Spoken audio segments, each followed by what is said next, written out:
Hello everybody, welcome back to Social Club. A bit diminished in numbers this week, just me and Flav to talk about it. But there is a huge game that happened over the weekend. We previewed it on the One for the Weekend podcast, the best podcast you've never heard of, on Friday. And it was Arsenal-Liverpool, and it was a game that you posed a lot of questions before it, and it's kind of created a few answers and more intriguing questions. All are written down here and all we're going to go through now. So it's the first major test for Arsenal since those first two games against Man City and Chelsea, where you kind of gave them a bit of a pass on those ones because Emery needs to sort of figure out the squad that he's got, the players he's got, and how he wants to move forward as a team this season and ultimately achieve the ambition, which is Champions League football. So playing against Liverpool, who are one of the, obviously the top three teams in the league at the moment, a great start for them. It was the first huge test after all of that. Yep.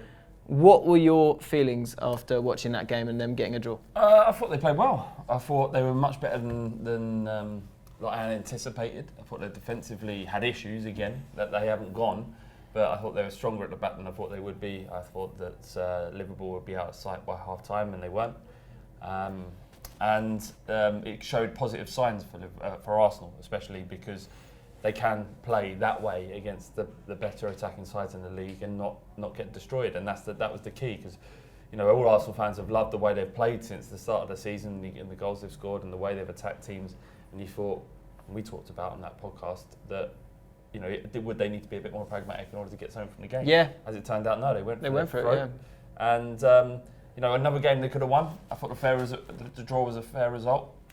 Yeah, well, let's a quick look at the stats here. We'll just read them through. 62% Arsenal had possession, shots at 12 to 13 shots from Liverpool, so it shows Liverpool kind of playing that counter-attacking style, which is completely true. Shots on target 4 to 4, corners 5 to 8, and then fouls 7 to 7. So that kind of shows the ebb and flow of the game, that Arsenal, you wondered if they would be able to dominate possession, and I think even Spurs against Liverpool earlier in the season, they dominated possession but didn't really create that much, whereas Arsenal did. Yeah, they gave us possession, which is a game plan of Klopp's.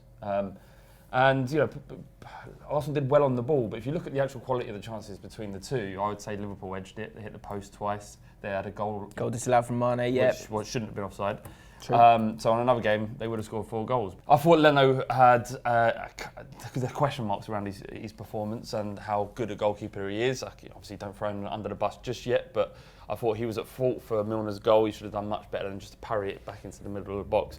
And he did a horrendous flap across that Van Dijk met and hit the post. Yeah, he didn't need to come rushing out there.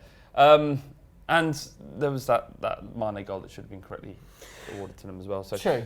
Arsenal's defence wasn't incredible, but they only conceded 1 goal against a very good attacking side. I think Alisson also had problems. Yes, as well, so. yeah, he did, and there's I guess he's got more credit in the bank, Alisson, and he offers so much with the ball at his feet that Liverpool fans will understandably kind of let that go because he is, he's a top goalkeeper. That's a tricky one for Arsenal. Is you've got Cech and Leno, who I don't think they're totally convinced with either goalkeeper at this moment in time, and that might prove to be the case as the season goes on, because that's such a huge part of it, and it's something that's cost Liverpool in the past as they've evolved and moved forward as a club. And they're hoping that Alisson's the guy now. Yeah, I mean, Leno could well come out of this season as a complete bargain. I mean, I think out of the 2 goalkeepers you've got, Cech, his day is done. He's not a modern goalkeeper at all. Yeah, you ask him to play out from the back and he shits himself completely, whereas Leno's comfortable doing that. He may not have the intelligence and experience of Cech, but he's footballing ability, which makes him invaluable if you've got have only the 2 to choose from. So, while his decision making was poor, he is the right goalkeeper given what they've got. Yeah. Essentially. I think Kolasinac did well overall. It was his first game back. Yeah, for him to come back, I don't think they were even expecting him to come back. And Bellerin looked like he was injured the week before as well. So for those 4 to sort of to play as well as they did, I thought Holding was brilliant as well. I think overall though with Arsenal, the thing that's impressed me, and look, my feelings on Arsenal at the start of the season was like, that squad's not as good as those other huge teams. Yeah, for sure. And so that's the way it's going to be in terms of my opinion on Arsenal. As the weeks go on, there are tests that need to be either, they need to either pass it with flying colours or they're gonna fail along the way. This was a test where I looked at Arsenal and I thought, a lot smarter. I thought the two midfielders, Torreira and Xhaka, were fantastic together. Especially, yeah. I thought Xhaka was cracking as well. Normally, I'm very quick to kind of go, oh, look, he's doing it again. He's making these big mistakes, making rash tackles. I think overall, I thought he had a cracking game. Torreira is a absolute steal for that football club, exactly what they need. And those two together, you can see what they can offer, both at home, but I think in time when they play these big away games as well, because that's the next test for Arsenal. Because we've got a question down here saying, did you see enough in Arsenal to make them genuine title challengers? And for the first time, I'm going closer towards a maybe. I think the fact remains that there are better squads right now I don't think anyone argues that in the league, but that team is playing better and better.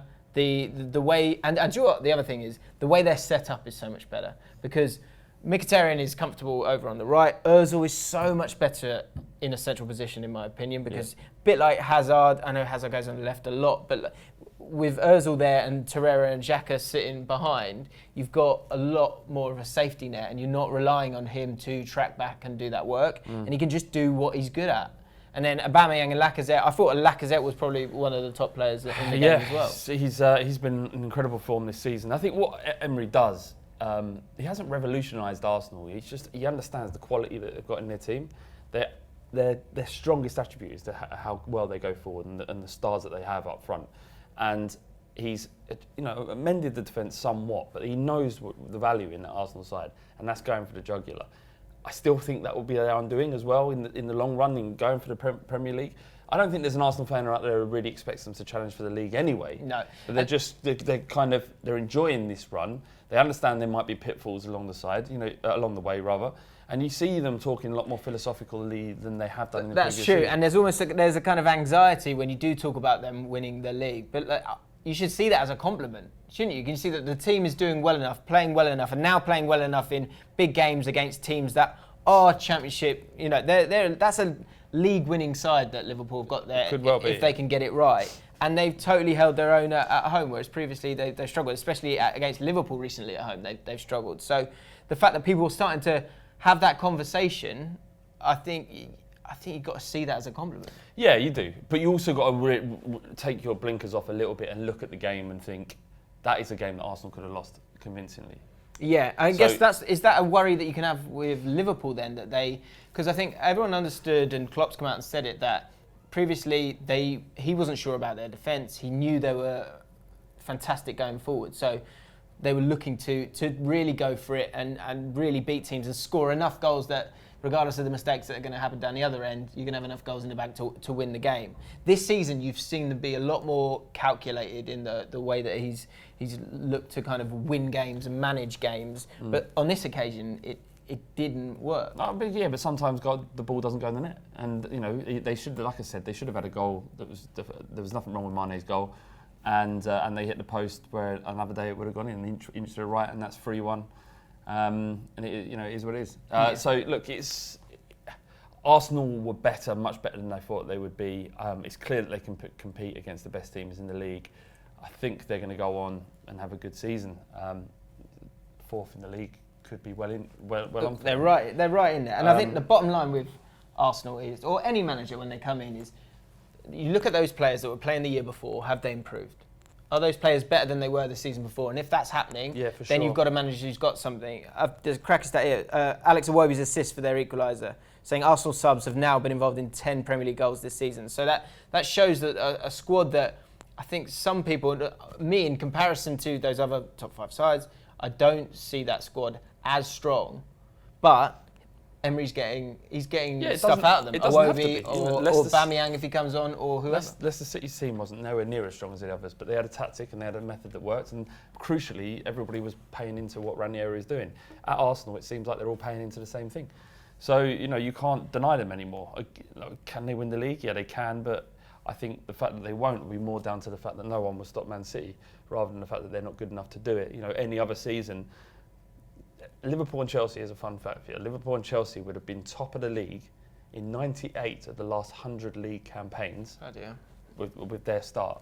But they haven't, because you've got this monolithical.